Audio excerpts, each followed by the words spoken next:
നമുക്ക് കുറച്ച് തിരുച്ചിറപ്പള്ളി വിശേഷങ്ങൾ കണ്ടാലോ? അതെ, ഇന്നത്തെ വീഡിയോയിൽ തിരുച്ചിറപ്പള്ളിയിലേക്കാണ് ഞങ്ങൾ പോകുന്നത്.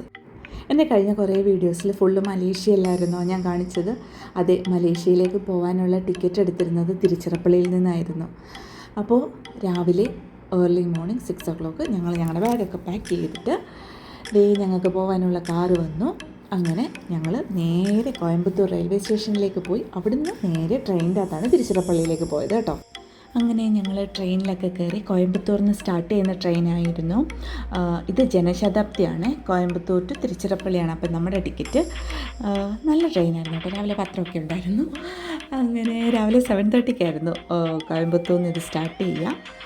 അങ്ങനെ ഞങ്ങൾ ട്രെയിനിൽ കയറി. എല്ലാവരും സീറ്റൊക്കെ പിടിച്ചു. എല്ലാവരും അടുത്തടുത്തൊക്കെ ആയിരുന്നു കേട്ടോ. അങ്ങനെ കുറേ നേരം രാവിലെയൊക്കെ എണ്ണീറ്റ് എല്ലാം റെഡി ആയതുകൊണ്ട് എനിക്ക് അത്യാവശ്യം ട്രെയിനിൽ കയറിയപ്പോഴും നല്ല ഉറക്കക്ഷീണമൊക്കെ ആയിരുന്നു. കുറച്ച് നേരം എനിക്ക് തോന്നുന്നു 10-15 മിനിറ്റൊക്കെ കണ്ണടച്ച് തുറന്നപ്പോഴത്തേക്ക് ആ രാവിലെ എണ്ണീറ്റേൻ്റെ ക്ഷീണമൊക്കെ അങ്ങ് മാറി കേട്ടോ.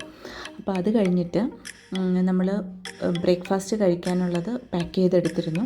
അങ്ങനെ ട്രെയിനിൽ വെച്ച് തന്നെ നമ്മുടെ ബ്രേക്ക്ഫാസ്റ്റ് ഞങ്ങൾ കഴിച്ചു. ഇഡലിയും പൊടിയും അതേപോലെ തന്നെ ബ്രെഡും ജാമും ഒക്കെ പാഴ്സൽ ചെയ്ത് നമ്മൾ വീട്ടിൽ നിന്ന് എടുത്തിട്ടാണ് വന്നത്. അപ്പോൾ അതൊക്കെ കഴിച്ചു. പിന്നെ ഇതൊക്കെ കഴിച്ച് കഴിഞ്ഞപ്പോൾ പിന്നെ ഉറക്കമൊന്നും വന്നില്ല. പിന്നെ കുറച്ച് നേരം കണ്ണൊക്കെ തുറന്ന് പുറത്തെ കാഴ്ചകളൊക്കെ കണ്ടുകൊണ്ടിരിക്കുമായിരുന്നു. ഈ മൊബൈലൊന്നും ഇല്ലാത്ത കാലത്ത് എല്ലാവരും യാത്ര ചെയ്യുമ്പോൾ പരസ്പരം സംസാരിക്കുമായിരുന്നല്ലോ. ഇപ്പോൾ പക്ഷേ അങ്ങനെയല്ലെന്ന്. എല്ലാവരും ഇങ്ങനെ തല കുനിച്ചാണ്. എല്ലാ മനുഷ്യൻ്റെയും തല കുനിഞ്ഞു പോയല്ലേ. എല്ലാവരും മൊബൈലിലേക്ക് നോക്കി ഫുൾ ടൈം ഇരിപ്പാണ്. ഇതിന്നൊരു ആഗോള പ്രശ്നമാണല്ലോ. അപ്പം നമ്മൾ അതിനെക്കുറിച്ചൊന്നും പറയുന്നില്ല. എന്തായാലും ഞങ്ങൾ തിരുച്ചിറപ്പള്ളിയിൽ എത്തിയിട്ടോ. ഇത് തിരുച്ചിറപ്പള്ളി റെയിൽവേ സ്റ്റേഷൻ്റെ ഫ്രണ്ട് സൈഡാണ്. അപ്പോൾ ഇവിടുന്ന് നമുക്ക് റെഡ് ടാക്സി കിട്ടും. അപ്പോൾ ഞങ്ങൾ ഇവിടെ Airbnb വഴി നമുക്ക് 1 day സ്റ്റേ ചെയ്യാൻ വേണ്ടിയിട്ട് ഒരു വീട് ബുക്ക് ചെയ്തിട്ടുണ്ടായിരുന്നു. അപ്പോൾ നമുക്കിനി ആ സ്ഥലത്തേക്ക് പോവാം. അപ്പോൾ ഇവിടുന്ന് റെഡ് ടാക്സി വിളിച്ചിട്ടാണ് ഞങ്ങൾ ആ സ്ഥലത്തേക്ക് പോകണം.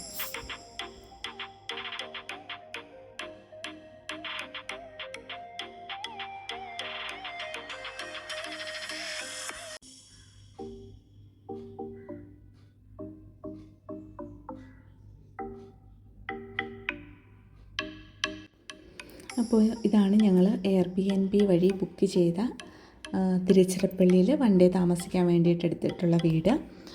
നല്ല അടിപൊളി സൗകര്യങ്ങളൊക്കെയുള്ള നല്ലൊരു വീടായിരുന്നു. അപ്പം 3 ബെഡ്റൂമും അതേപോലെ തന്നെ കിച്ചണും ഒക്കെ ഉണ്ട്. അപ്പോൾ നമുക്ക് കുക്ക് ചെയ്യണമെങ്കിൽ കുക്ക് ചെയ്യാനുള്ള പ്രൊവിഷൻസൊക്കെ അവർ പ്രൊവൈഡ് ചെയ്യുന്നുണ്ട്.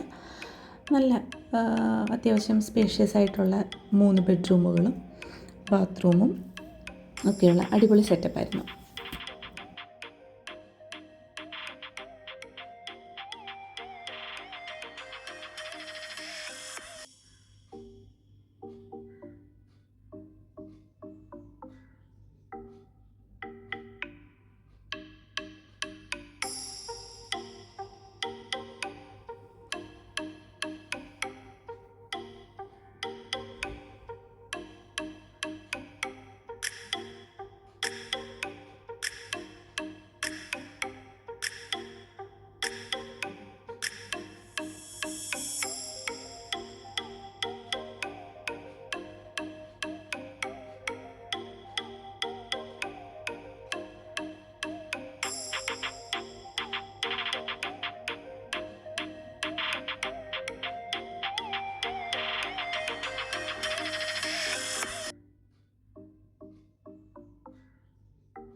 മൂന്ന് ബെഡ്റൂമും അതേപോലെ തന്നെ ഇത് ഡൈനിങ് സ്പേസാണ്. ഡൈനിങ് സ്പേസിനോട് തന്നെ ചേർന്നിട്ട് ഒരു ഫസ്റ്റ് കിച്ചണും ഉണ്ട് ഇവിടെ. ഫസ്റ്റ് കിച്ചണിൽ എനിക്ക് തോന്നുന്നു ഇവിടെ കാര്യമായിട്ടുള്ള കുക്കിംഗ് ഒന്നും ഇല്ലല്ലോ. ഇങ്ങനെ ജസ്റ്റ് Airbnb-യിൽ ഇട്ടേക്കുന്ന വീടല്ലേ. അപ്പോൾ ഇവിടെ ഗ്യാസും ഒന്നും തന്നെ ഇല്ലായിരുന്നു. അപ്പോൾ ഞങ്ങൾ വിചാരിച്ചു അയ്യോ ഒന്ന് ചൂടുവെള്ളം പോലും ഇടണമെങ്കിൽ ഒന്നുമില്ലല്ലോ എന്ന് വിചാരിച്ച് വിഷമിച്ചിങ്ങനെ നിൽക്കുമ്പോഴാണ് പുറത്തേക്കൊരു വാതിൽ കണ്ടത്. അപ്പോൾ ജസ്റ്റ് അവിടെ ഒന്ന് ചെന്ന് നോക്കിയപ്പോൾ കൊള്ളാമല്ലോ, വിശാലമായ അത്യാവശ്യം ഒരു പൂന്തോട്ടമൊക്കെ കാര്യങ്ങളൊക്കെ ഉണ്ട്. ഇവിടെ ഒരു ചെറിയൊരു ഊഞ്ഞാല് പോലുള്ള സെറ്റപ്പും ഇവിടെ ഒരു ചെറിയ കിച്ചണുണ്ട്. അപ്പോൾ ഈ ചെറിയ കിച്ചണിൻ്റെ അകത്ത് അവർ ഗ്യാസും നമുക്ക് അത്യാവശ്യം ബേസിക്കായിട്ട് കുക്ക് ചെയ്യേണ്ട എല്ലാ ഫെസിലിറ്റീസും അവർ പ്രൊവൈഡ് ചെയ്തിട്ടുണ്ടായിരുന്നു. അത്യാവശ്യം എല്ലാ സാധനങ്ങളും ഉണ്ടായിരുന്നു. ഫ്രിഡ്ജുമൊക്കെ ഉണ്ട്. നല്ലതായിരുന്നു, നല്ലൊരു വീടാണ്. അപ്പോൾ നമ്മളെന്തായാലും ഇവിടെ വൺ ഡേ ആണ് സ്റ്റേ ചെയ്യാൻ ഉദ്ദേശിക്കുന്നത്. അപ്പം ഇതാണ് നല്ല ക്യൂട്ടായിട്ടുള്ള ഈ വീട്. ഇത് ഞങ്ങൾ Airbnb വഴി ബുക്ക് ചെയ്തതാണ് തിരുച്ചിറപ്പള്ളിയിൽ. ഇൻ കേസ് ആർക്കെങ്കിലുമൊക്കെ തിരുച്ചിറപ്പള്ളിയിൽ പോയി സ്റ്റേ ചെയ്യേണ്ടി വരുവാണെങ്കിൽ ഇങ്ങനത്തുള്ള ഫെസിലിറ്റീസ് അവിടെയും അവൈലബിൾ ആണ്, നിങ്ങൾക്ക് യൂസ് ചെയ്യാവുന്നതാണ്. അപ്പോൾ നമുക്ക് വീട്ടിൽ നിൽക്കുന്ന അതേ ഒരു ഫീൽ തന്നെ കിട്ടും. പിന്നെ ഉച്ചക്കലത്തെ ഫുഡ് ഞങ്ങൾ സ്വിഗ്ഗി വഴി ഓർഡർ ചെയ്ത് അവിടെ വീട്ടിൽ തന്നെ ഇരുന്ന് കഴിച്ചു. അതിനുശേഷം ഒരു ഉച്ചമയക്കമൊക്കെ കഴിഞ്ഞിട്ട് വൈകുന്നേരം ഞങ്ങളൊരു സ്ഥലത്ത് പോയി. ഞങ്ങൾ താമസിക്കുന്ന സ്ഥലത്ത് നിന്ന് ഒരു 1/2 hour ട്രാവലേ ഉള്ളായിരുന്നു. അപ്പം ഈ സ്ഥലം എന്ന് പറഞ്ഞത് ശ്രീ രംഗനാഥസ്വാമി ടെമ്പിൾ. സത്യം പറഞ്ഞാൽ ഇങ്ങനെ ഒരു ടെമ്പിൾ തിരുച്ചിറപ്പള്ളിയിലുണ്ടെന്ന് എനിക്കറിയത്തില്ലായിരുന്നു. ഇവിടെ വന്നിട്ട് ഈ ടെമ്പിളിൽ കയറാതെ പോയിരുന്നെങ്കിൽ സത്യമായിട്ടും അതെനിക്കൊരു തീരാ നഷ്ടം തന്നെ ആയിരുന്നു. കാരണം അത്ര ഭംഗിയാണ് ഈ ടെമ്പിൾ കാണാൻ തന്നെ. ഇതാണ് ടെമ്പിളിൻ്റെ പുറത്തു നിന്നുള്ള വ്യൂ ആണിത്. ഇത് ശ്രീ രംഗനാഥസ്വാമി ടെമ്പിളാണ്. ശ്രീരംഗത്താണ് ശ്രീരംഗസ്വാമി ടെമ്പിൾ സ്ഥിതി ചെയ്യുന്നത്. ഇവിടുത്തെ പ്രതിഷ്ഠ എന്ന് പറയുന്നത് മഹാവിഷ്ണു തന്നെയാണ്.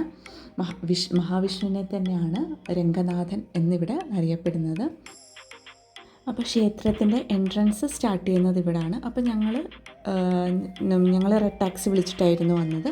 അവർ ഞങ്ങളെ ക്ഷേത്രത്തിൻ്റെ എൻട്രൻസിൽ ഇവിടെ ഡ്രോപ്പ് ചെയ്തു. ഇഷ്ടം പോലെ പല സ്ഥലത്തുനിന്ന് ഇഷ്ടംപോലെ ആൾക്കാർ ഈ ക്ഷേത്രത്തിലേക്ക് എത്തുന്നുണ്ട്. ഒരുപാട് ടൂറിസ്റ്റുകൾ വരുന്ന സ്ഥലമാണ്. അത് നമുക്ക് അവിടെ വരുമ്പം മനസ്സിലാവും. ഇഷ്ടംപോലെ ടൂറിസ്റ്റുകൾ, ഭയങ്കര നല്ല തിരക്കാണ് കേട്ടോ. അപ്പോൾ ഞങ്ങൾ ഇപ്പം നിൽക്കുന്നത് ക്ഷേത്രത്തിൻ്റെ ഏറ്റവും പുറത്തുള്ള കവാടത്തിലാണ്. മൊത്തത്തിൽ 21 ഗോപുരങ്ങളാണെന്നാണ് പറയുന്നത്. അപ്പോൾ 250 ഏക്കറോളം ഉള്ള സ്ഥലത്താണ് ഈ ക്ഷേത്രം സ്ഥിതി ചെയ്യുന്നത്.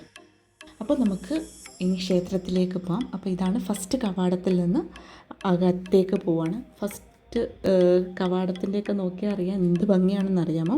ഭയങ്കര നീളവും ഒക്കെയാണ്. ഇവിടുന്ന് രണ്ട് സൈഡും ഈ കവാടങ്ങളുടെ എല്ലാം രണ്ട് സൈഡിൽ ഇഷ്ടംപോലെ ചെറിയ കച്ചവടക്കാർ ഇരിപ്പുണ്ട് പല പല സാധനങ്ങളുമായിട്ട്. അപ്പം ഈ ഫസ്റ്റ് ഗോപുരം കഴിഞ്ഞു. അടുത്ത നെക്സ്റ്റ് ഗോപുരം നമ്മൾ ആ ദൂരെ കാണുന്നതാണ്. അങ്ങനെ ഒരു 2-3 ഗോപുരങ്ങൾ താണ്ടിയിട്ടാണ് നമ്മൾ മെയിൻ ക്ഷേത്രത്തിലേക്ക് എത്തുക.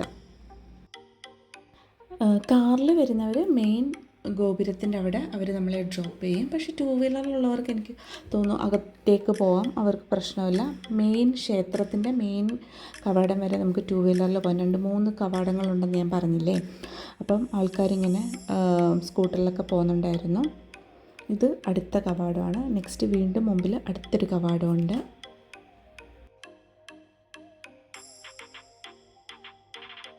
ഇവിടെ മഹാവിഷ്ണുവിൻ്റെ കിടക്കുന്ന പോസ്റ്ററിലുള്ള രൂപമാണുള്ളത്. അതേപോലെ തന്നെ നമ്മുടെ പത്മനാഭസ്വാമി ടെമ്പിളിലുള്ളതുപോലെ തന്നെയാണെന്ന് ഇവിടെയും കേട്ടു. പിന്നെ നല്ല തിരക്കാണ്. ഓരോ കവാടങ്ങൾ കഴിഞ്ഞ് ഇതാണ് മെയിൻ എൻട്രൻസ്. അപ്പോൾ ഇതിൻ്റെ ഫ്രണ്ടിൽ ഒരാന നിൽപ്പുണ്ടായിരുന്നു. തമിഴ്നാട് ക്ഷേത്രങ്ങളിലെല്ലാം മിക്കവാറും എപ്പോഴും ഒരു പിടിയാന ഉണ്ടാവും. ഇങ്ങനെ ആൾക്കാരെല്ലാം ആനയുടെ തരുന്ന അനുഗ്രഹം വാങ്ങിക്കാറുണ്ട്. അങ്ങനെ ഞങ്ങളും കുറച്ച് നേരം അവിടെയൊക്കെ നിന്ന് നോക്കിയപ്പം എല്ലാവരും പോകുന്നുണ്ട്. എല്ലാവരും ആനയുടെ അടുത്ത് പോകുന്നു. ആന തുമ്പിക്കൈ വെച്ചിട്ട് അവരുടെ തലയിൽ തൊടുന്നു. അവരെന്തെങ്കിലും ടിപ്പ് പാപ്പാന് കൊടുക്കുന്നു. എങ്കിൽ ശരി, പിന്നെ നമുക്കൊന്ന് പോയി കളയാമെന്ന് വിചാരിച്ചു കേട്ടോ. അങ്ങനെ ഇതാണ് ചെരുപ്പ് ഡിപ്പോസിറ്റ് ചെയ്യാൻ വേണ്ടിയിട്ടുള്ളൊരു കൗണ്ടറായിരുന്നു അത്. അങ്ങനെ ഞങ്ങളും ജസ്റ്റ് ആനയുടെ അടുത്ത് ചെന്ന് നോക്കുമായിരുന്നേ. വേണോ ആന ഓക്കെ അല്ലേ, വാങ്ങിക്കണോ വേണ്ടായോ എന്നുള്ളൊരു കൺഫ്യൂഷനിലായിരുന്നേ. എന്നാലും ഒരു പേടി. എനിക്ക് ആനയെ പൊതുവെ ഇത്തിരി പേടിയാണ്. കാരണം പണ്ട് ഞങ്ങളുടെ നാട്ടിൽ ഉത്സവത്തിൻ്റെ സമയത്ത് ആന ഇടഞ്ഞ് ഒക്കെ വന്നിട്ടുണ്ട്. അതൊക്കെ കണ്ടതിന് ശേഷം എനിക്കങ്ങനെ ആനയുടെ അടുത്തൂടെ പോയി അടുത്ത് നിൽക്കുന്ന ഒരു ഇതൊന്നുമില്ല. എനിക്കിത്തിരി പേടിയാണ്. അപ്പം ഞാൻ ഇച്ചിരി ദൂരെ ഒരു ഡിസ്റ്റൻസ് കീപ്പ് ചെയ്ത് എപ്പോഴും നിൽക്കുക. പക്ഷെ ആനേനെ ഭയങ്കര ഇഷ്ടമാണ്. പക്ഷേ ഒരു ഡിസ്റ്റൻസ് കീപ്പ് ചെയ്തേ നിൽക്കത്തുള്ളൂ കേട്ടോ, ആനയല്ലേ. പിന്നെ ഞങ്ങൾ നേരെ ക്ഷേത്രത്തിനകത്തേക്ക് കയറി. എനിക്ക് ഈ ക്ഷേത്രത്തിൽ തോന്നിയ വേറൊരു പ്രത്യേകത എന്താണെന്ന് വെച്ചാൽ എപ്പോഴും സംഗീത സാന്ദ്രമാണ്. കർണാടക സംഗീതവും അതുപോലെ തന്നെ ഉപകരണങ്ങളുടെ സംഗീതവും എപ്പോഴും മുഴങ്ങി കേൾക്കുന്ന ഒരു സ്ഥലം കൂടെയാണ് കേട്ടോ ഈ ക്ഷേത്രം എന്ന് പറയുന്നത്. അതേപോലെ തന്നെ ത്യാഗരാജ സ്വാമികൾ കർണാടിക് സംഗീതത്തിൽ ഈ ക്ഷേത്രത്തിനെക്കുറിച്ച് വളരെ മനോഹരമായിട്ട് ഒരു കീർത്തനം എഴുതിയിട്ടുണ്ട്. നമുക്ക് 4 വരി ആ കീർത്തനം ഒന്ന് കേട്ടാലോ?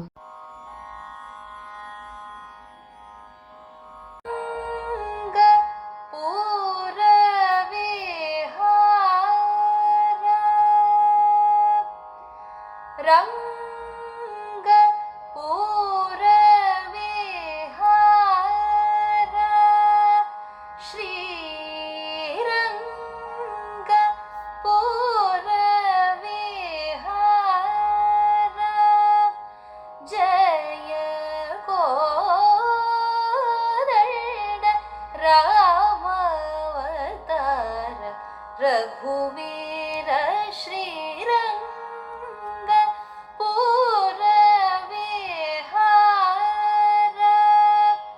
जय कोदंड रामावतार रघुवीर श्रीरंग पूर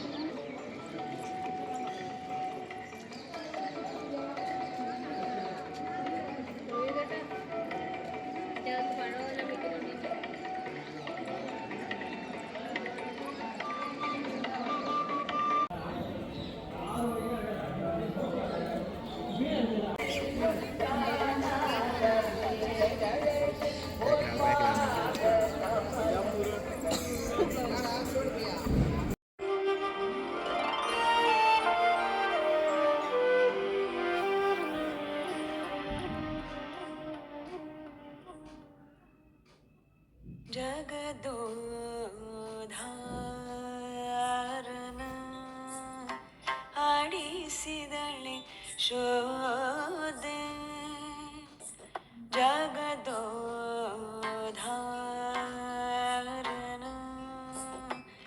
ಆಡಿಸಿದಳೆ ಶೋದೆ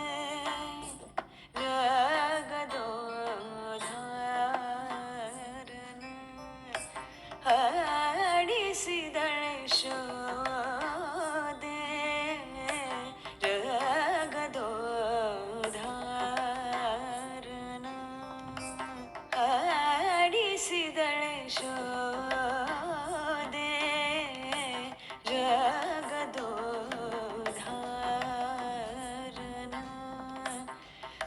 ಆಡಿಸಿದಳೆ ಶೋದೆ ಜಗದೋ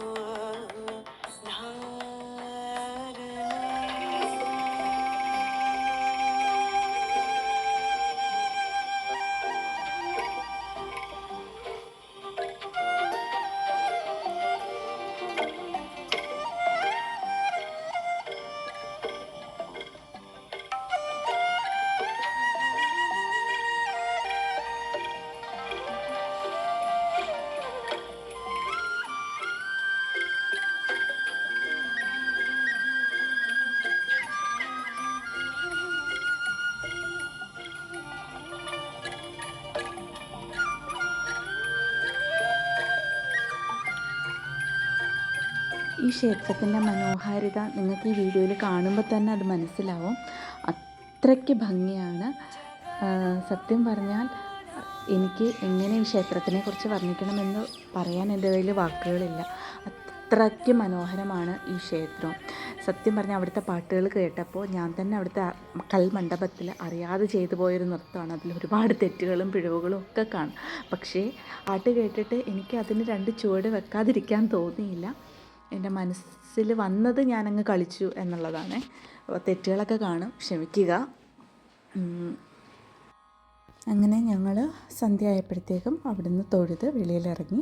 പിന്നെ അതിൻ്റെ തൊട്ടടുത്ത് തന്നെ മൈസൂർ ഫിൽറ്റർ കോഫി കിട്ടുന്ന സ്ഥലമുണ്ട്. നല്ല കോഫിയാണ്. നിങ്ങൾക്ക് വേണമെങ്കിൽ അത് ട്രൈ ചെയ്ത് നോക്കാം കേട്ടോ. ഒരുപാട് കുട്ടി കുട്ടി ഷോപ്പുകൾ അവിടെ അവൈലബിൾ ആണ്. ബദാം മിൽക്ക് കിട്ടുന്ന ഷോപ്പ്, അതേപോലെ തന്നെ നല്ല ഫിൽറ്റർ കോഫി കിട്ടുന്ന സ്ഥലങ്ങൾ ഒക്കെ അവൈലബിൾ ആണ്. അപ്പം അവിടെ പോകുമ്പോൾ ഇതൊക്കെ ട്രൈ ചെയ്യുക. വീഡിയോ ഇഷ്ടമായെങ്കിൽ സപ്പോർട്ട് ചെയ്യാൻ മറക്കരുത് കേട്ടോ. Bye bye.